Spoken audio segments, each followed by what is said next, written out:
welcome to my July reading wrap-up, and look how many physical books I read this month for my TBR. I'm so proud of myself. I think since I got my Kindle, it's the first time I read that many physical books in a month. And I also would like to say that as is July, I have less work and I read more than I usually read, especially without audiobooks. Just so you know, that's like a big reading month for me. So many books from TBR. So let's just get into it.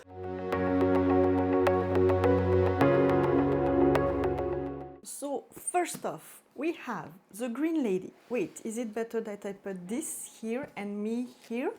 Maybe, I don't know. No, I don't like that side of my face, but the lightning is coming from it. So anyway, first off, we have The Green Lady by Sue Lawrence. This is an historical fiction set in Scotland. I bought it last year when I went to Scotland. I have my Scottish book haul, by the way, if you're interested, on my channel. I'm not happy with the setting. Wait, let me figure it out. Yeah, okay, I think that's better. You are set in 1567 Scotland, and you are actually following several women, which is very interesting, and they are all parts of the life of, let me find his name again, of Alexander Sutton, who is, I don't remember his title, but he's kind of a baron or something, and he lives in a familial castle, and his godmother is actually Mary, Queen of Scots, and his aunt is actually a ladies-in-waiting from Mary, Queen of Scots. So you follow the story of the women in his life, and it was very interestingly done. Like the progression, it was done so well, and the story, the point of view, and the way it progressed, it was just amazingly done. But first, let me I forgot to tell you what this is about. The first person you follow is Mary, who is one of the ladies-in-waiting for Mary, Queen of Scots, and apparently they were all called Mary. And this one, she's the one who never married, so she was with Mary, Queen of Scots throughout her time in France, and when she went to Scotland, and when she was in prison. Please be aware that my exact knowledge of Scottish history and Mary's Queen of Scots is not that great. I love the series Reign, so I was watching some actual facts, and here at the end it's written about what is real, what is not real, what is inspired, and what also she took that were rumors that were never proven, but she put them in the story and made it, well, a bit more entertaining, as it is still a fiction. So you follow the life of that aunt, and after the death of Mary, she become a nun and go to a convent in France. But she's still interacting with her nephew, Alexander Sutton, and she's interacting with his wife. And this guy, he's very set. He's always been ambitious and always wanted to have a son for her, as an heir, because, you know, a woman cannot be an heir. So he's very set on having a son. And he has his first wife, who somehow end up writing to Marie, the ladies-in-waiting, and they just start to get this connection and to have those letters and information, and how is life going, and how is her life at the castle and with her husband going on. And you have also a bit of life from Mary and a bit of her memories with her life with Mary, Queen of Scots, and all of this. So it was so nicely done. You do have mysteries in a way that things happen and you don't really know where it goes. It was definitely captivating. I did not expect to be that captivated. I was expecting actually to read it in 2-3 days because it's only 300 pages, but I don't remember what was going on, but I didn't have as much time as I wanted to read. And the story just stuck with me. And you also follow one person who is in modern age, I think it's 2014, and she wants to write a memoir, and she goes to that castle to be a tour guide for summer, and is trying to find information on that lord, baron, whatever his title was. And so as she unravels some secret and discovery and question, you also have the step back into back in the days and get more info. And one thing I really loved is that you have a set of parure, so a set of jewelry that was originally Mary, Queen of Scots, and somehow you just follow them throughout the story, and they are kind of they are the point of the story that follows through every woman you talk you talk to, you read about in this book. So that was highly captivating. I really, really had a great time. When I finished it, actually, it stuck in my head for quite a while because, I don't know, it was just written in a way that, just I wanted to know more. I wanted to see where things were going and how things would be solved. And if the Marie that went to the convent, will she ever go back to Scotland, and where things would go? Would they have a son? And what things will happen. So it was definitely captivating. As I said, some of it are based on rumors. We will never know the truth of all of that. It was just so captivating. If you like historical fiction and you like Scottish historical fiction, I highly recommend. I think that's all I have to say. The one bad thing I have to say about this is you had different fonts, and one of the font, let me show you, this font here, I had a hard time with it. Thankfully, it was not most of the book. You had actually a font for the letters from the Journal of Mary, as you can have seen here. And you had also a font for like the normal story, and then a font for the letters that they were sending each other. So sometimes it was just a bit too much of switch of font, but that's really the only critique I have about this book. That was my first read. The next few reads are part of a reading vlog that has been published, so I will put a little link somewhere, and I highly recommend you, if you're interested, to go see that vlog, and I will just try to go through it quickly. First, we have Wild Reverence by Rebecca Ross. It's part of the Divine Rivals universe, but I haven't read the Divine Rivals duology yet. I read her other books, but not this one. And here, what is very interesting, you follow a goddess who is somehow having some connection to a human. So on one side, you have all the life of the gods, and who normally most of them cannot die, at least not because they are getting old, and you have a lot of court and scheming and games and them trying to get more power.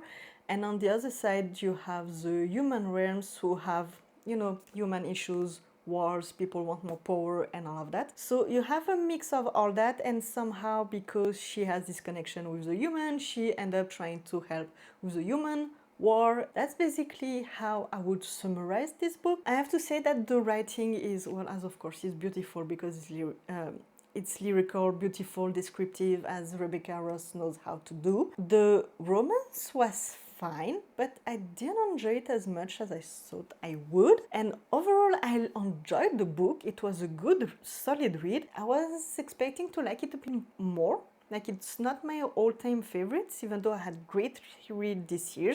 It's one of the great reads, but it's not like my top tier great reads. And why? Well, beside of the repetition that she's a goddess, he's a human, and they both need to be strong and they cannot have weakness and be with someone else, because all of that, that was repeated a bit too much for my taste. It was fine, it was entertaining. The god aspect part was really nice and a nice change of pace. So overall, I liked it, just not as much as I wish I did. And I will not ramble more, I will keep it short because I have all my thoughts on the reading blog. Then we have Tides Wait for No Witch that I read just before it released. It released on July 15. I luckily had an arc. I have the whole explanation on my video, but I just set up NetGalley and I thought, let's see if there is any book that I'm waiting for and see what is out there. And I just love the covers, and now I have a new genre that I didn't know existed and that I didn't know I needed so bad, that I love. It's a cozy mystery mixed with a cozy fantasy. So first of all, I'm so thankful that I stumbled on it on NetGalley and that I was able to request it and that I was accepted even though it was so close to the release date. It was funny, it was relatable, it was full of intrigue and mystery, like almost too much, but it wasn't too much. The ending was evil. I think I forgot to say it in the reading vlog, but the ending of that book was evil. It ends on you will get more info and it's like, no, but it can wait. It's like, no, I need to know. It was so much fun. Do you want a quick recap? Yes, so basically you follow, what's her name? I'm so bad with names. If you don't know it by now, watch my other videos and you will know. Sarah. Yes, it was Sarah. So you have that girl, Sarah, who is living her life in the US, and her mom passed away sadly a few months ago, and she received shortly after a message that, hey, you have that lost grand aunt and she's leaving you her house on that island, and if you want to do anything about that house, like whether live in it or sell it, you need to go live there for 6 months. So first she's like, yeah, that seems like a true crime kind of vibes. I know. Yes, it's set in our time, by the way. It's cozy fantasy, so not all of them, but it's one of those cozy fantasies sent in our real world. So she's like, hell no. And then she has trouble at work and she loses her job, and she's like, well, you know what? I have no mother, no job, nothing. Let's go have a look at this house and see who was that grand aunt and who was she related to, because also she never knew her father. So she just go to that island and discover many things. She discovers suddenly that family she had no idea existed, and are they truly her family? And the grand aunt, did she really died of natural causes? And what is up with all those people on this island? They are all acting so weird, they all have so many secrets. Everybody is lying, I can see, and what is going on in here? And then at some point, of course, she's like, wait, magic doesn't exist, what are you talking about? Why can I hear an otter talking? Otters don't talk. Sea animals don't talk. Animals don't talk. What is going on? So she's 32, if I remember right. Early 30s, definitely. She's very sarcastic, very relatable. It was so much fun. It was so entertaining. As someone who is not a big romance person, I started recently to listen to some romance book on audio, but that's not my go-to in the summer. For me, this is the perfect summer read. You have mystery, you have sarcasm and jokes, you have fun family, you have magic, you have a whimsical island, and so many things. It was perfect. If you want me to ramble even more about it, go see the vlog. Then we have A Dance of Lies by Brittney Arena. This book I devoured in 2 days. Again, technically 3 because I read the first 20 pages one day before, but come on. I devoured it over a weekend. It was so good. It's by Court, and you follow, again, I cannot remember her name, but that's okay. You follow our main character who was a dancer for the king, and she had like a very high level of dance skills. But for some reason, he framed her for murder and imprisoned her for 2 years in a prison where she imprisoned her in a prison. Yeah, great. Good job, Audrey. So, and there she was barely faded. It was a very tight cell, so she barely had any movement. And basically her body got so many problems. And that was a very important thing for the author, who is giving a note at the beginning, because she is living with so many chronic illness. It's amazing that she was able to write that book. So she wanted some way to transparent that into her main character. And one day he tells her, hey, you know how that that dancing event you always ask me to go to? Well, now that your body is fully broken and you can barely stand up on your own, you have to go there and spy for me, or you go back to your cell. So she's like, well, yeah, sure, why not? It's not like I have much of a choice. So she goes there and she has to spy. It's a big event. There is a lot of dancing in this book, and there is a lot of scheming and trying to figure out who is playing for who and who is trying to do what. So a lot of caught intrigue and scheming and spying, and it was great. And again, for more rambling, go see the vlog, but highly recommend. And the second book is coming out in August. It's pre-ordered. I'm just desperately waiting to get it. Then the next books are not part of a reading vlog. Next, we have Lynette Noni, Wandering Wild. It's her last book I had left that I hadn't read. I read her Mediterranean Chronicles, loved it, highly want to do a reread. I loved her Prison Healer trilogy. The Whisper duology, it was fun. Not my favorite, like it's my least favorite at all of her books, but still it was a good, enjoyable read. Then Shadow Reaper that just came out in June. I got it directly, dived into it, loved it. And this one was the last one I had left. This is a YA romance. Something that I was not reading when I was YA. Something I would have never picked up if it weren't written by her. And I devoured it in 2 days. it was so entertaining, so fun, so much gasping moment about, wait, how are they gonna survive any of this? So yeah, highly recommend you follow Xander and Charlie.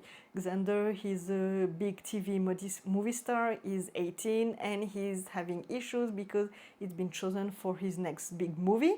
But he had some scandals and some DUI, you say in English, and some trouble with the press, and let's say just his image is not great, and if he doesn't do anything for the public opinion to be better about him, he will lose that place. And then you have Charlie, who recently lost her mother, who has her best friend who had her struggle, and basically both of them had a lot of trauma and overcome. That's basically it. And so to redeem his image, Xander team decide to partner up with some guy who is those survival TV show. How do you say? It's a TV show, but you follow real people. Reality TV, yes. So he's doing a survival reality TV show where he goes to places with extreme stuff happening, extreme weather, extreme conditions.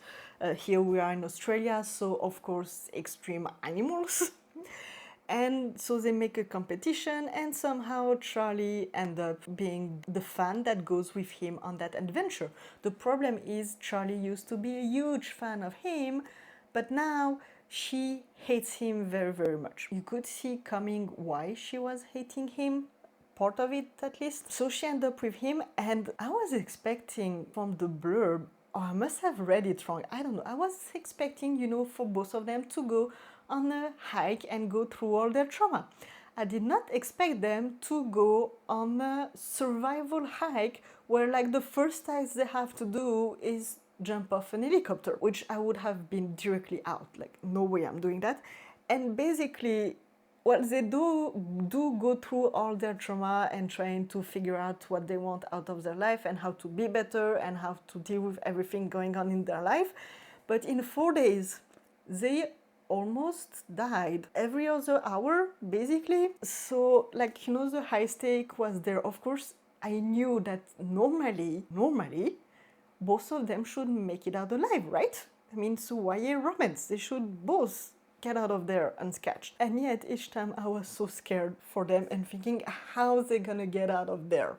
Yeah, it was definitely captivating, definitely entertaining, also very reflective, and as always, Lynette Noni knows how to... She always writes YA, but her characters for me always feel like mature YA. Definitely you can feel that they're not in their 30s, 40s or 50s, but still they are pretty mature YA people. So a lot of emotion to it. If you love Lynette Noni, I would recommend you to give it a try.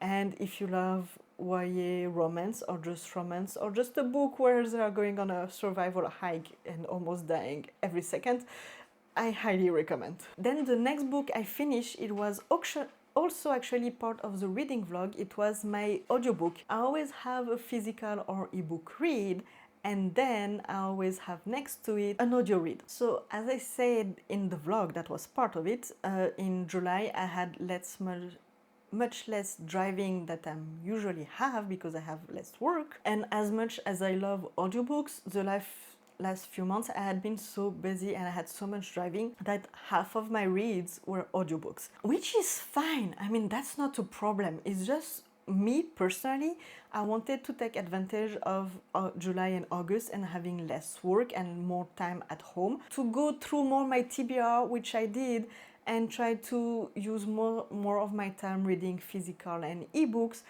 rather than the audiobooks. I still love audiobooks. I have always an audiobook with me. I just wanted to spend more time reading to a book than listening to a book.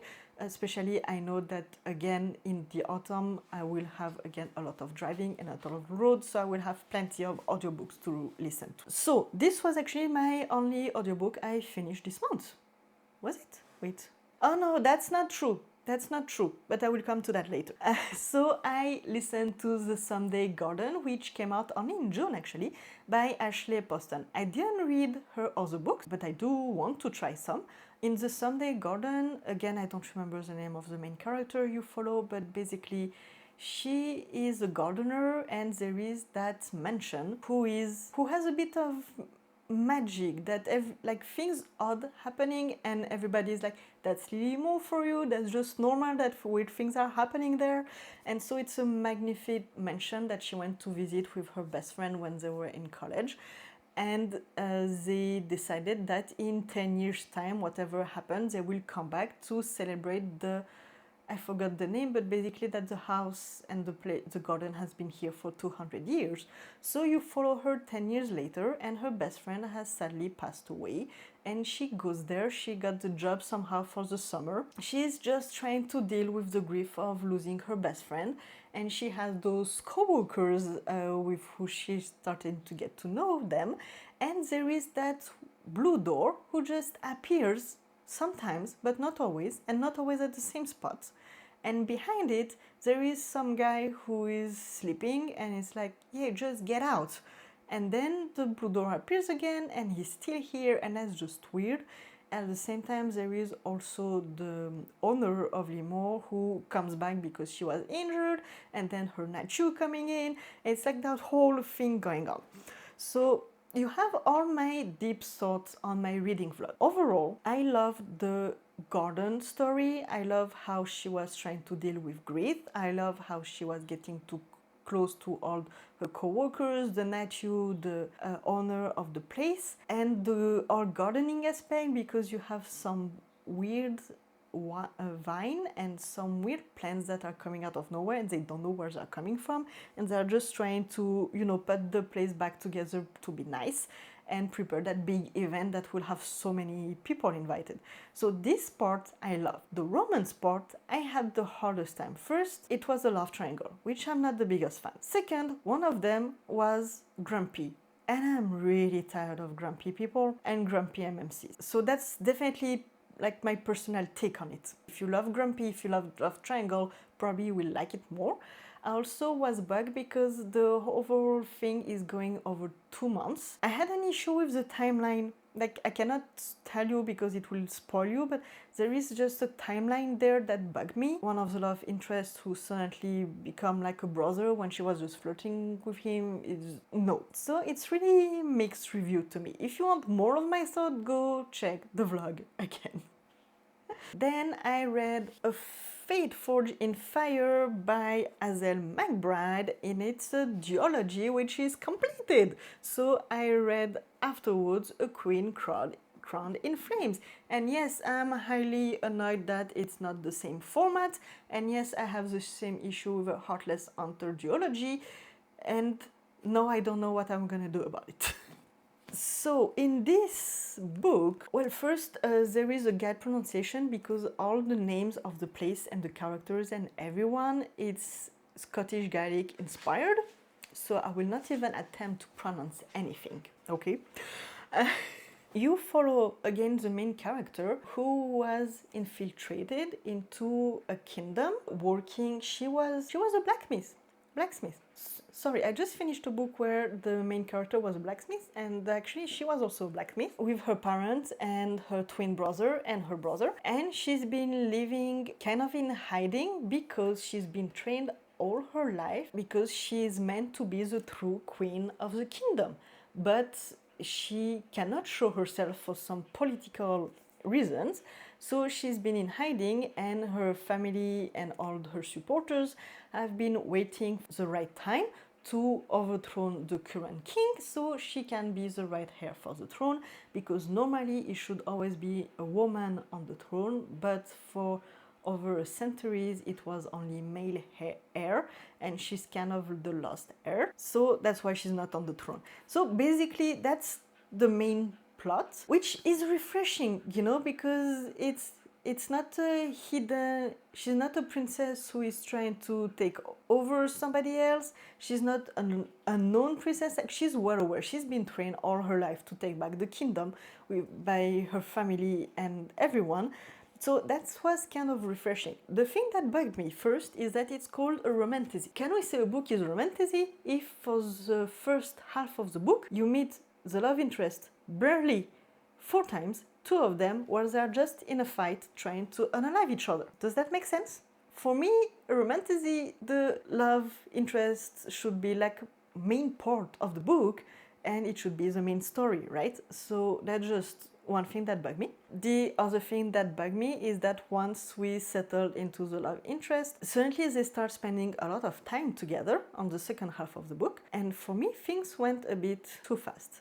That's a thing I see that I tend to have a problem with sometimes, the way their feelings and everything developed. I feel like, but you actually barely know each other. To how can you be falling that hard when you just barely met? So that's one of the things that, you know, it was just a bit like, it was fine, it's just sometimes I feel like it goes a bit too fast, like the same thing in the Sunday Garden. But beside that, I really like, it was very original story to me. I don't want to spoil you, so I don't want to give too much away, but this book was a lot of fun. I was really interested. Things move much faster than I expected about her trying to get back the kingdom and how things evolved. You also, so you have a bit of spying, you have battles, you have dragons, you have as well arranged marriage. Yes, you have arranged marriage in there, you have court intrigue, and you have, of course, the people who think that the right heir to the throne is the one there, and you have the one who thinks she's the right heir to the throne. But you also have, because there is magic, she has magic powers. It's fire, fate forged in fire, so she has fire power. There is that whole thing that you can bond with a dragon, but the dragons they have very few dragons left because there was a big battle and almost all of them died, and there is no more female dragons, which is a big problem because, well, how can they reproduce themselves? And there is also all those religion group that I don't remember how they are called, but there is that religious group who hate magic, saying that they're devil incarnated, and they're taking more and more space, especially in neighboring kingdom, and they're getting here closer to the royal family, and they want to destroy all the people who have magic because they are the devil. So she's trying to get back the throne that should be hers, while they are also fighting those people, and you don't really know who is on the side of that new religious group and who is on the side of the magic people. I forgot how they are called, but basically that's it. The writing was good. I just had a hard time with all the Scottish Gaelic names, but that's just me who is not great with words in general. So I really had a good time with the first book. Actually, I gave it a 4 stars review because I'm seeing also the reviews.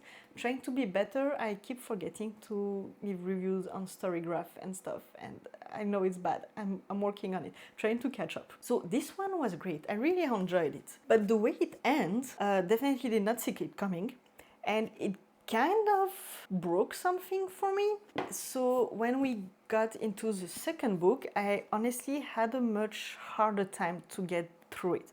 I left a 2.75 stars. Well, first she kept repeating that she was doing it for her people and that she didn't know how to do it, she was not meant to do it, and whatever she does is for her people.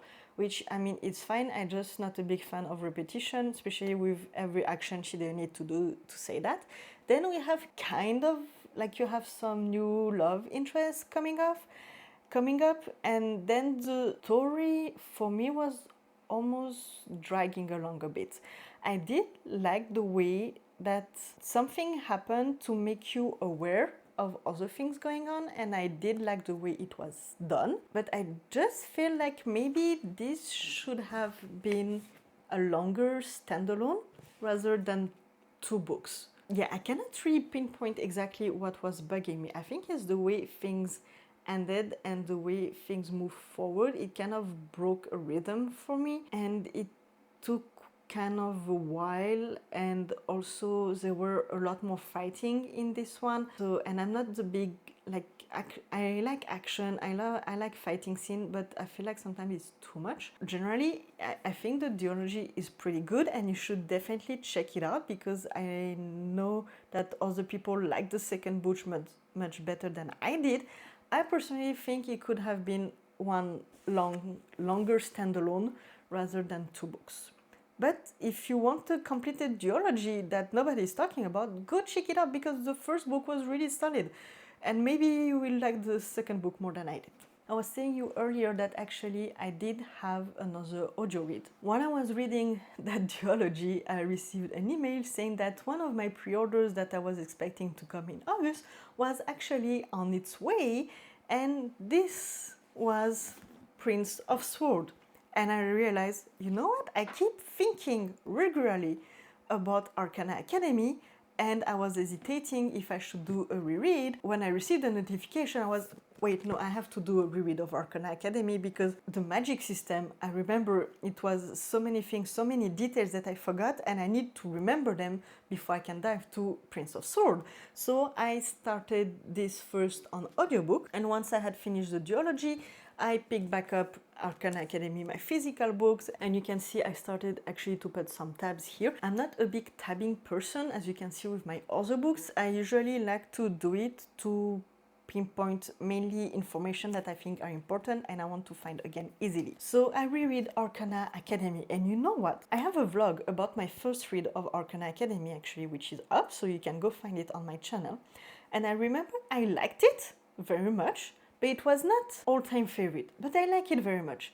And afterwards, I kept thinking about it, and Prince of Swords was like one of the first books I pre-ordered this year. So I thought, I don't know, I wasn't sure I wanted to do a reread, and I just dived in, and I loved it even more the second time. Like, it was just so good. If you don't know what this is, you have, of course, my reading vlog you can go see, but I will give you a rough overview. You follow Clara, who was imprisoned for a year because she was inking cards, and normally you should not ink cards which will do magic if you are not trained in the Arcana Academy and approved by the king and the royalties.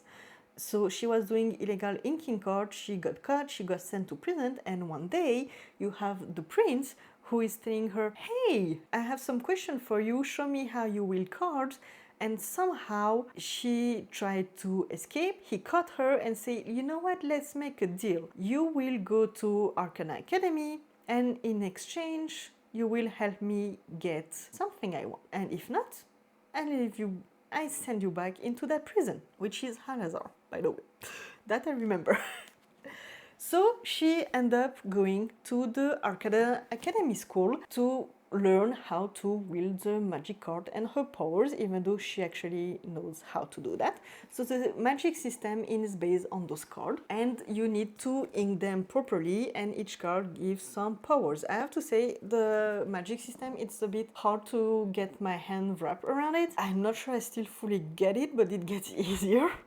And yes, so then she's at the school, and because also people are talking and everybody is on edge because nobody escaped Alazar, somehow she ended up having a fake engagement with the prince while she's trying to help him do what he's asking her to do. And she's trying to also figure out what happened to her sister, who was supposed to be at the academy, but he's somehow not. And she's trying also to find again her found family that she lost touch with, and that she doesn't know if they're alive and everybody is well, because she already lost her mother a few years back. So she's also seeking revenge for her mother. Whew, that was a lot. So that's basically the trope of Arcana. I invite you to go see my reading vlog for my original thoughts. My new thoughts are, I loved it even more. I love the study session, I love the mystery, I love all the world building, I love the slow building of the relationship with the prince, I love her friendship she develops and all of that. I had a great time. I'm someone, if you go through more of my book reviews, I think I start to see the theme that I love a fun family, and as much as I love some action, of course, politic and course intrigues, I also like to be settled in one place. and learning and having action, but also slower pace and time that you just set with the characters and get to know them, and that it's not always action, but you also discover things and scheming and traveling and setting your place and all of this. I think that's my common tropes with all the books I love the most. So yeah, that's my first thought. If you like all of that, go read it. If you like her other books, go read it. And now after that, I dive directly into Prince of Swords. Originally, my expectation for this was that it would be a dual point of view with the prince, and I was disappointed it's not. But then, after reading this one, I was, wait, Prince of Swords, what does it mean? It's a card or something? Or no? Because swords, they are also, at the schools, they have different houses divided, and one of them is sword. So I thought, wait, prince, for me it was the prince, but actually it might not be the prince. And as I finish this book, I can tell you that I still don't understand why the title is Prince of Swords, even though you had some kind of an explanation, but for me that was not enough. And then after my second reread, I was thinking, wait, but will we see Arcana Academy actually? Because the way things ended, I'm not sure we will. And how can we? But, well, she found a way. We do see Arcana Academy again. I'm rambling and I'm going in so many wrong orders. That's okay. The book pick up exactly where Arcana is, like this one finishes and you go directly into this one. Like there is no time lapse, nothing. And I was just a bit scared thinking, okay, how long will the beginning last? And actually it moved quite fast. The first book had a lot of world building and questions. This one, you get a lot more action and answers, but less question. Still some question, but less question. As you can see, I didn't tab as much. And it was mainly toward the end. Yeah, it was more action. I wasn't sure what to expect. And definitely, I did not expect any of the things happening. I did not expect that things we solved that way. The author was definitely very creative on how to solve some of the issues or overcome some of the issues for the story to move forward. So I did not expect any of the things that were happening here. I did like overall Prince of Swords a tiny bit less than Arcana Academy because, as I said, it was much more action and less world building and settling. Do you know what I mean? So that's why for me it's tiny bit less good. Doesn't mean it's not good, okay? It's still very good. I just slightly prefer this one. But that's all right. It's still, I still had a great time. And the ending, I wasn't sure where this was going. I knew things will end, well, in a way that you have a third book because I know it's a trilogy, but I didn't know how will things evolve in a way that I just don't know how. And the way it ended kind of made sense. And there were one thing that I was also thinking, well, obviously, because you have some people who have the power to kind of see the future. So you have one thing that was, yeah, well, I mean, obviously, if this happened like this, then things will go that way. But yeah, I'm definitely intrigued about how things end. And I'm really curious about how things will get resolved in the next book because things definitely took some kind of a turn. Like it went places. I don't know. It will be very interesting. I don't know how everything will be solved. Yeah, I'm intrigued. Yeah, I think that's all I have to say. I hope anything I'm saying make any kind of sense to you. That's all. That's all the 10 books I read this month. 8 of them were physical reads, 1 audio and 1 ebook, which was an ARC, which is now published, so I highly recommend. And I think that's all for this month. We will live into that. So don't hesitate to tell me, did you read any of those? What were your best read from July? And I hope to see you in another video. If you liked any of my review, don't hesitate to subscribe. And I hope to see you around.